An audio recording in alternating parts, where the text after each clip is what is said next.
राहुल गांधीच्या आणि काँग्रेसच्या भूमिकेशी तुम्ही सहमत आहात का?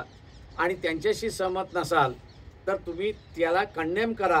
आम्ही असताना आमच्या भूमिका स्पष्ट केलेल्या आहेत त्या सगळ्या संदर्भात की तुम्ही लोकसभेमध्ये संविधान वाचवावं म्हणून असताना मतदान मागितलं, लोकांनी मतदान दिलं, त्याच्यामध्ये आरक्षणाचा वर्गही होता, ही वस्तुस्थिती आहे। आज ज्यावेळेस संविधान वाचून झाल्यानंतर आरक्षण हा हिंदू संस्कृतीप्रमाणे मी जर असं वापरायला गेलो तर या घटनेचा आत्मा आहे, सोल ज्याला आपण म्हणतो।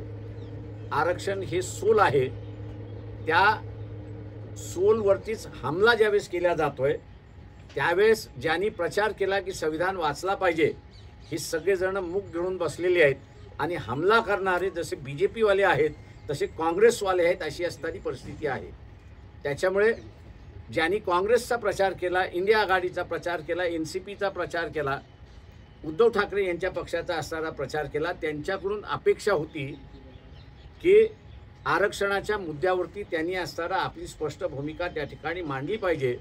आणि जे विद्यार्थी गेले होते त्यांनी असणारा त्यांना साधा प्रश्न विचारला होता की तुम्ही राहुल गांधीच्या आणि काँग्रेसच्या भूमिकेशी तुम्ही सहमत आहात का?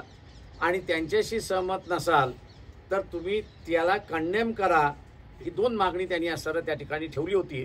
पण आज तागायत कुठल्याही लेखकाने, विचारवंताने ज्यांनी काँग्रेसचा प्रचार केला तेव्हा काँग्रेस आणि राहुल गांधी यांची भूमिका घटनेला अनुसरून नाही, चुकीची आहे असं कुठेच म्हटलेलं नाही।